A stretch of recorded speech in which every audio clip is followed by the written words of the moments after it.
but we'll I don't know, that or La Liga. It's all over the place. I just don't know who has the money right now in this COVID market Right. to do that. Yeah, it's really tough, and especially like you mentioned Barcelona. If this were like 2 years ago, then you'd say, "Oh yeah, of course they're going to cut a blank check." But now, they've been in a really tough shape financially since COVID. So it's a different marketplace. We're joined here by Austin Robillard, who does an awesome job Saturdays on Red Card Radio here on Onside Radio. I caught the hilarious conversation you had with Toast a couple of weeks ago. It was a promo on the station about, you being a Manchester United fan, not wanting to see an American player at Liverpool. And I can relate to that, Austin, because I am an Inter Milan fan, and there is an American player on Juventus who I despise with every fiber of my being. I am thrilled, though. I'm thrilled that Juventus are struggling. And not only are they not going to win the league title this year, it's actually not for sure they even qualify for Champions League next year because they are teetering. They're teetering on the edge. And Weston McKennie he's not been bad. He's had some good moments for Juventus this year. Had an incredibly immature moment last week hosting a party and getting caught and getting suspended for COVID violations. But I got to tell you, Austin, I hate the fact that Juventus makes me hate America a little bit because I got nothing personal against Weston McKennie, but I do not want to watch him succeed. How much of him have you watched at Juventus this year? Because I know you really like to scout the American players. How do you feel about his development? Because I do think he's been pretty good. He's been at times their best midfielder. Yeah, that's what I think. At times, he genuinely has been their best midfielder. I think there will be some crazy nitpick statistics that I see from U.S. men's national team accounts, like showing that he's been their most productive midfielder, whatever. I don't really buy into it, but I like to see it just because I'll retweet the agenda to push it a little bit. Let's have fun with it, But he has been really good for them, and I started watching. Back when he was at Schalke, and I would wake up at 7:30 in the morning to watch a freaking Schalke game because I wanted to see Weston McKennie play. And that takes dedication because Schalke are really bad, so that takes dedication. Yeah, they weren't as bad last year as they were this year. True. So this year is a mess, and I think Weston McKennie leaving has a lot to do with that. But with Juve, I think he has, like you said, at times he's been their best midfielder. I'm surprised. Sometimes Pirlo drops in from the squad. At times I don't really see necessary, and I don't agree with. He hasn't had too many injury knocks, which has been good. He's had kept consistent form. I like the fit for him a lot, actually. As much as you might hate it, I think him at Juventus is good. I'm glad they're going to buy him out and keep him there. But I think for him to fully succeed and not be in this rotating midfield thing, Pirlo's got to go.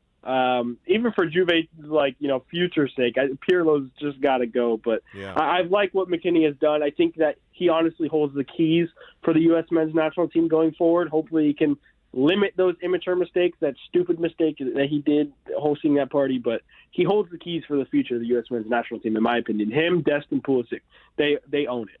Well said. And the ironic thing about Juventus is I think they're going to end up going back to Max Allegri, who they fired a couple of years ago because they thought he couldn't take them any further. He did get them to 2 Champions League finals, didn't win either one of them, and they just thought his style of football was a little bit stale. It wasn't exciting. So then they turned it over to Sarri, who just didn't connect with the locker room, and then they turned it over to Pirlo, which to me, Austin, that was purely a budget move. I think if not for COVID, I think they would have shot higher than – and obviously Pirlo is a player, legendary, no coaching experience whatsoever. So to give him that job, it made no sense except for they were trying to save some money. And so now after all that, they may end up turning back to Allegri anyway. But real quick, before we let you run, we have 4 Champions League matchups this week. First legs between Man City and Dortmund, Real Madrid and Liverpool. Those are both on Tuesday.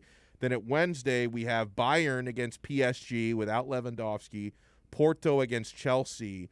Out of those 4 games this week, which do you look forward to most? It's got to be Bayern PSG, right? Yeah. Got to be. Yeah. But my dark horse game, I think that could be really exciting, is Porto versus Chelsea. I'm not ruling out Porto at all. Chelsea have not been in form, had a bad game out of the international break. look out for Porto to stun Chelsea just like they did Juve. That'll be my quick answer there. I love that. Austin Robillard does an awesome job. You guys want to follow him on Twitter, and you want to check him out on Red Card Radio, 11 a.m. to 1 p.m. on Saturdays. And I think I've actually, believe it or not, have an invite to come back soon, right? I'm looking forward to that. Yeah, this Saturday, make sure you catch the man Alex Donno. He's coming on. We're going to be talking some football, too, and maybe wrapping up some of this Champions League stuff that happened. So that'll be a lot of fun. Can't wait for it. Love it. Can't wait, man. Have a great day. You too, man. Appreciate it. Good stuff there from Austin Robillard. I like it.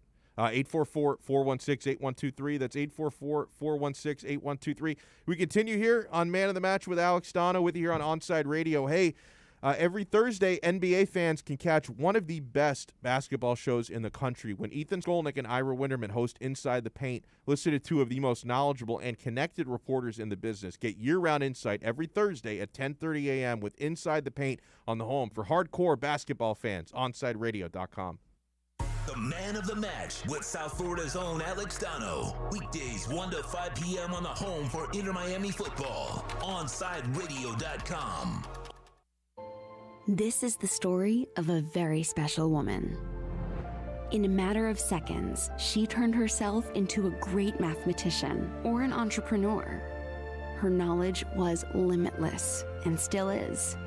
She could also make monsters disappear, especially those that lurked in the shadows under the bed. Once, this woman put back together a teenage girl's broken heart, which had been shattered in 1,000 pieces. Just by giving her a bear hug. She masqueraded as a regular person at work, but as a superhero at home. Everyone knows her as Gabriella. I still call her Mom. Your hero needs you now, and AARP is here to help. Find the care guides you need to help, complete with tips and resources at aarp.org/caregiving. A public service announcement brought to you by AARP and the Ad Council. Hey, hon, what you doing with your phone? Taking pictures? No, I'm asking it questions. Like what? Hey, Bobo, do flowers have best friends? I'm sorry. I'm afraid I don't know that. Hey, follow me. I want to show you something. Look, flowers do have best friends. Whoa. Some answers can only be found in nature. Discover the unsearchable. Visit discovertheforest.org to find a trail near you. Brought to you by the United States Forest Service and the Ad Council. If you missed On Side Zone with Big O, you missed. She's kind of young, so I don't know. She may not be into Van Halen much. Let's see. Hey, Ruthie, good afternoon. Are you a Van Halen fan? You know, I just had to Google Van Halen. I'm not going to lie to you. I just literally have it on my computer right now. The Onside Zone with Big O. Weekdays 11 to 1 p.m. Only on OnSideRadio.com. You're listening to the only sports station in South Florida that likes to take your calls. 888-441-4623. We connect with a South Florida sports fan because we are South Florida. Locally owned and operated. 888-441-4623. OnSideRadio.com. South Florida's home for real sports talk. Look out, world, we're getting strong. The future's here and we belong. She can STEM, she can do more. Like build a rocket and watch it soar. Or clean the oceans and make the world a better place. Oh, she can STEM, so can you. Find a cure, invent something new. There's no challenge in the world that she can't face. She can STEM. Learn more at She Can STEM. A message brought to you by the Ad Council. Keeping you informed in the world of sports.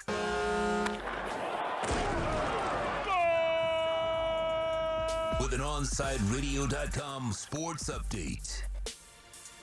There was a trade in the NFL earlier today as the Jets dealt their QB, Sam Darnold, to the Carolina Panthers for a 2021 sixth-round pick and 2 draft picks in 2022, according to Adam Schefter. It was a great weekend in South Florida sports as on Saturday, the Heat beat the Cavs 115-101 for their 4th straight win. Bam Adebayo led the way for Miami with 18 points, 11 rebounds, and 5 assists. The next game for Miami is tomorrow at American Airlines Arena as they host the Memphis Grizzlies. Tip-off is at 8 p.m. The Miami Marlins won the final game of their series against the Tampa Bay Rays 12-7. Starling Marte led the way for the Fish with 4 hits, and they won their first game of the season and their first home win against Tampa Bay since 2018. The Marlins are going to play the St. Louis Cardinals tonight at Lone Depot Park. First pitch is scheduled for 6:40 with Trevor Rogers on the mound for your Fish. The Florida Panthers swept the Columbus Blue Jackets at the BB&T Center 5-2 on Saturday and 3-0 on Sunday behind Chris Drieger's second shutout of the season. Their next game is tomorrow against the Carolina Hurricanes. Puck drops at 7 p.m. With the Onside Sports Update, I'm Alex Aguirre. Coming up, it's more of Man of the Match with Alex Donno right here at OnsideRadio.com.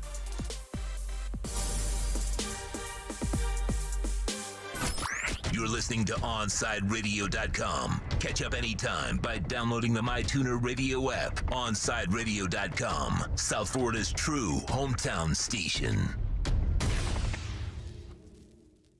Welcome back to the Man of the Match with Alex Donno.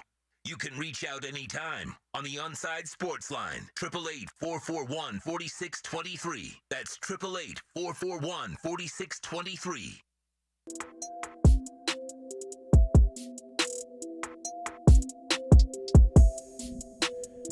I don't know, man. I've had some wild nights in my life. I've never thought, it would be a really good idea if I Instagram all of this live. I mean, what do you think Paul Pierce was thinking? And he's still, as far as I can tell, he's still not been disciplined by Disney. And it's a weird thing because I'm not rooting for it. Like, I don't know. Like, it's weird even saying, like, oh, it's not like I want Paul Pierce to get fired or even suspended. I don't. Because, he didn't hurt anybody. Like, right. The thing is, like, it's not like he live streamed a murder or something. Like, no, he live streamed. I mean, I guess the only thing you could really nitpick is it didn't look like anybody was wearing a mask there. But, hey, I don't know. Maybe they're all vaccinated, right? Maybe they all got COVID tested when they arrived for poker night at Paul Pierce's house. I don't know. Like, on the surface, like, he didn't hurt anybody. He was just having a good time, was a little crunk, was a little loose. He decided to be a good idea to stream it on Instagram for 8 minutes. So I'm not rooting for the guy to get fired. He didn't go on Twitch and say, the K word like Myers Leonard did. Like, I don't have bloodlust for him to lose his job. I think the reason why I keep asking the question, has ESPN done anything to discipline him yet, is most of us are expecting it, right? Because we're talking about Disney. Like, we're talking about the image of wholesome, right? We're not, Disney is not trying to promote shenanigans like what Paul Pierce was doing, right? And I know it's apples to oranges, but I'm sure that there are like people out there saying like, hey, how come Gina Carano got fired by Disney and nothing's happening to Paul Pierce? Very different situations, but that's going to be out there because something that people on the internet love to do is whataboutism, right? I'll give you an example. Being someone who is a big fan of Italian soccer, Serie A, we recently saw this as an issue in Spain now as well. Racism in sports, it can be a problem. It's not just in this country; it still happens in Europe as well. And a couple years ago, when there were fans in stadiums, there were a handful of incidents in Italy of fans at soccer games doing racist, disgusting chants. And, this would lead to discipline, like fans, not being allowed in stadiums for a couple of games. Individuals who were identified were punished and not allowed back into the stadium. But the thing that drove me crazy was the whataboutism, right? Because, let's say, for example, if I were a fan of the Italian soccer team Cagliari, and their fans the ones in the stadiums have gotten in trouble a few times for racist chants. If I wasn't at the stadium, if I'm just a fan of that club, I'm going to get attacked by people like, hey, your fan base is racist, bro. Well, I'm not a racist. Yeah, people who went to the stadiums are racist. So that becomes like a banter point of attacking any fan of that team because there are a certain number of assholes who are in the stadiums being racist. And then the Cagliari fans are going to say, well, hey, what about that time you guys were suspended in 2017 for being racist? I thought your chants were even worse. So this whole which is really not the point. Like, we shouldn't be wasting time arguing about who's more racist. We should all be trying not to be racist, right? Like, instead of saying, hey, yeah, I know my fans are racist, but your fans are even more racist. Well, how come any of us are racist? Like, why can't we just stop? Why can't we just focus on not being racist? So the whataboutism is crazy, and it's like, I know that, hey, there's people saying, hey, well, Paul Pierce wasn't fired, but what about Gina Carano? Why was she fired? So I know you have that going on, the whataboutism. But the most boss move, I thought, from Paul Pierce was after the Instagram Live on Friday night, on Saturday morning, like nothing happens, he just tweets, good morning. That's the walk-off. Way to move on from that, bro. I love it. I was just looking at this piece on thebiglead.com in the wake of the Sam Darnold trade. If you missed it, our guy Alex had the breaking news about an hour and a half ago that the New York Jets have traded Sam Darnold to the Carolina Panthers. I knew the Carolina Panthers were desperate for a quarterback. I didn't realize how desperate, but they've got Sam Darnold. Adam Schefter tweeted, filed to ESPN, Jets trading quarterback Sam Darnold to the Carolina Panthers for a 2021 sixth-round pick and second and fourth-round picks in 2022. So Liam McKeon, great name, on the Big Lead was he wrote a piece basically asking, why did the Panthers rush the Sam Darnold trade? Could they have waited a little closer to the draft to do this? At first, I kind of wondered the same thing about Chris Greer's trades a couple weeks ago. I like the trades. I just wondered, hey, I was expecting it to happen maybe on draft day, not, a month and some before the draft. But I think if you have the opportunity to make a great deal, why wait? I mean, Chris Greer probably thought, we're not going to do any better than this deal for our third overall pick. Let's make it now. Strike while the iron is hot. Maybe the Panthers and Jets thought the same thing here. On the surface, he writes, this makes sense for both sides. The Jets were not going to get much more than this compensation-wise, given how bad Darnold has been at times through the last 3 seasons. Some of that can be attributed to a poor supporting cast, the curse of being coached by Adam Gase, but the tape doesn't lie. Darnold has talent, but needs a lot of coaching to get there. He wasn't going to fetch anything more than a future second and some lower picks. On Carolina's side, they've been looking to upgrade at quarterback all offseason. You're damn right. They've wanted everybody. They were a strong dark horse candidate for Deshaun Watson before the lawsuits. Rumors were abundant that Carolina was going to trade up in this year's draft to land a signal caller to pair with Matt Rule and his 6-year contract. The Niners beat them to the punch and sent 3 first-round picks to Miami to jump up to the front of the line at number 3. The Panthers weren't going to convince the Falcons to trade with them, and all the top prospects might be gone by pick number 5 if Atlanta goes quarterback 2. Darnold is a fine break in case of emergency option. They didn't sacrifice any substantial draft capital and get a chance to rehabilitate a former top 5 pick. If he doesn't work out, he'll be a free agent in 2023. And the Panthers get another shot at quarterback musical chairs. If he does, then Darnold is the man in Carolina for the foreseeable future. Yeah, they mentioned the Falcons in there. I was listening to Big O's interview today. Was it D. Orlando Ledbetter? Was that the name of the journalist from the ATL who was on with O? Yeah, he's been covering the Falcons for that specific publication for almost 20 years, but he's been a sports reporter for longer. He said something very interesting, and he's more dialed in with the Falcons than I am. Full disclosure, I can't tell you much about what the Atlanta Falcons are thinking. I can tell you what the Miami Dolphins might be thinking because I've covered that team for years, and it's my local team. I will default to D. Orlando Ledbetter on the Falcons, and he is actually convinced the Falcons are going to draft Penei Sewell. That's very interesting because a lot of us have been thinking quarterback for them, but he is convinced they're going to be drafting Penei Sewell at number 4. That's good and bad for the Dolphins. Tito Banach, he's on vacation, but if he's listening, he's thrilled because that means there's no chance Sewell falls to number 6. So Tito's doing somersaults because his biggest fear is Penei Alavadka Sewell getting drafted by the Dolphins at number 6. So you can rest easy. The problem with Penei Sewell going number 4 is, you know what's going to happen at number 5. Cincinnati's going to take Jamar Chase. They're not taking a quarterback. So if Penei Sewell is off the board Cincinnati's going to take Jamar Chase, reunite him with his former quarterback, Joe Burrow, and make a nice partnership there. And, that just means one less skill position player for the Miami Dolphins. We had kind of hoped that there'd be 4 quarterbacks gone in the top 5 and Penei Sewell at number 5, because that would mean the Dolphins would have their choice of any of Jamar Chase, Kyle Pitts, Devontae Smith, Jalen Waddle. We could pick of any 4 of those guys. So if Ledbetter is right and Penei Sewell goes number 4, then, I think Chase goes number 5, and the Dolphins are still in a really good position. Really good position, but they're going to have one less stud pass catcher to choose from. I think that, again, makes it a no-brainer. You got to go Pitts. I think if Jamar Chase is not there at number 6, Kyle Pitts becomes really the only choice at that spot. 844-416-8123. We'll wrap up Man of the Match when we come back. Beautiful day here on Onside Radio.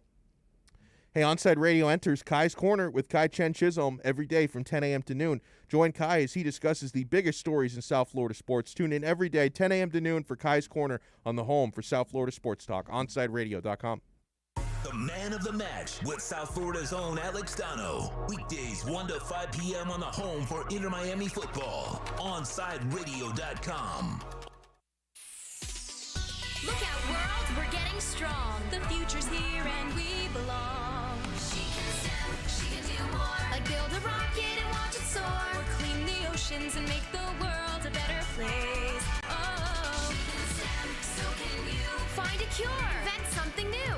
There's no challenge in the world that she can't face. She can STEM. Learn more at She Can STEM. A message brought to you by the Ad Council. Ashiro's work is never done. You care for the house, the kids, and our future. We're so grateful for all you do. Now, it's time to care for yourself and save a little more for retirement.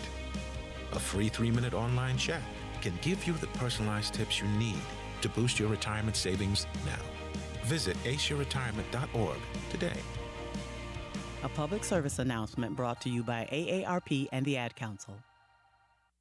Parents, we know we can't protect our kids from everything. Eventually, they're going to bump their heads or scrape their knees. But we can protect them from 6 types of cancer. HPV, or human papillomavirus, is a common, preventable virus that can cause cancer later in life. The HPV vaccine prevents human papillomavirus and all the cancers it can cause. The American Cancer Society recommends getting your sons and daughters the HPV vaccine starting at age 9 to protect them later in life.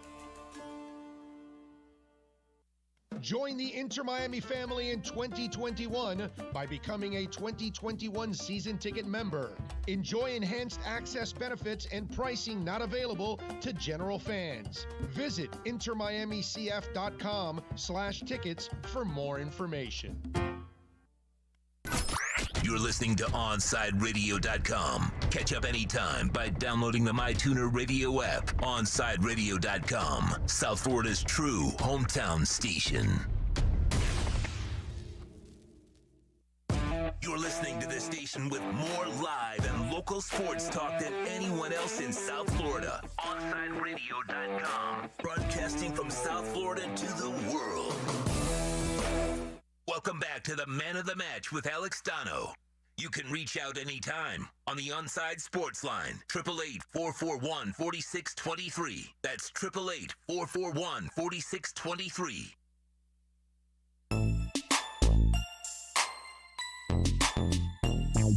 And huge thanks to Austin Robillard, Jakari Givens, Ira Winderman for all joining us today. Alex Aguirre been holding it down, man. Alex, are you going to be watching Godzilla versus King Kong this week? I saw that it was the highest rated, I think as far as like the number of viewers, biggest thing that HBO Max has put on. Got the highest debut numbers for HBO Max, so they are absolutely killing it. I enjoyed the movie. Are you going to watch it this week?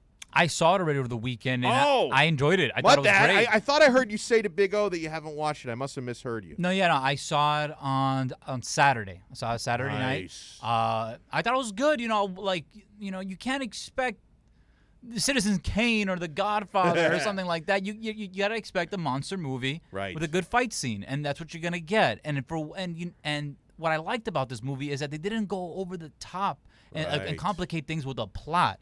You know, just give us a little plot. It had just enough. Just enough.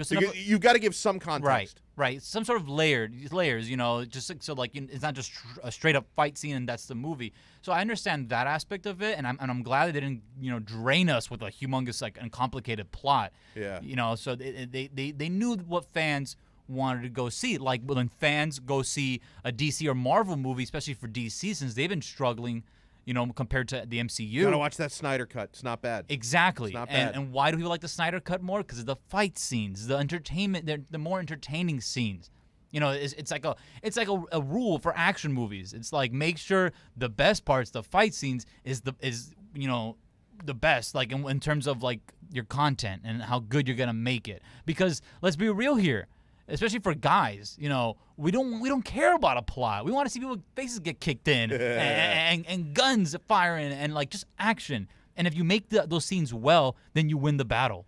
I'm going to give a little bit of a spoiler here. So I'm going to warn you guys, for those who haven't watched it yet, that if you don't want something spoiled, you don't want to listen to this moment that I'm about to give you. But something that I loved, again, spoiler alert, mild spoiler alert.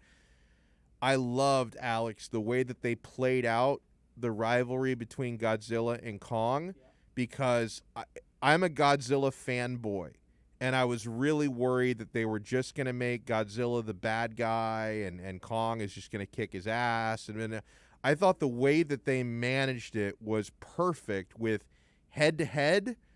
Godzilla did defeat Kong, but then Kong was necessary to defeat the greater enemy who came in. And so they both got to showcase their greatness, right? Because Godzilla got to show you why he kicks ass, and then Kong ultimately ends up saving both of their asses at the end, and they earn each other's respect. I thought that was very well done, right? And obviously we knew that neither Kong or Godzilla were going to die because they're going to want to make more movies. So we knew that they were both going to survive. But I thought the way that they played it out, where Godzilla got to do his stuff and essentially defeat Kong, and then Kong had to save Godzilla's ass to defeat the bigger enemy. I don't want to give away too much. And so they both got to show what makes them great, and we got to see a little bit of everybody's best stuff. So I thought that was cool. All right, that'll wrap it up for today. Huge thanks. Sorry that we had some tech problems today. We'll be better tomorrow. But I appreciate those who were able to listen to most of the show today. And, hey, if you miss any part of it, you can check it out through the podcast. So we apologize if you missed parts of the show due to tech issues. You can check it all out. Apple Podcasts, Spotify, Google Pod, wherever you get your pods, you can catch the replay because we kept doing the show. We never stopped doing the show. The show moved on 3 hours, whether we were on or getting cut off. We kept doing the show, so it's all available upon replay. We'll talk to you guys tomorrow, 3 o'clock here on OnSideRadio.com. You're listening to the flagship station of Inter Miami CF, OnSideRadio.com.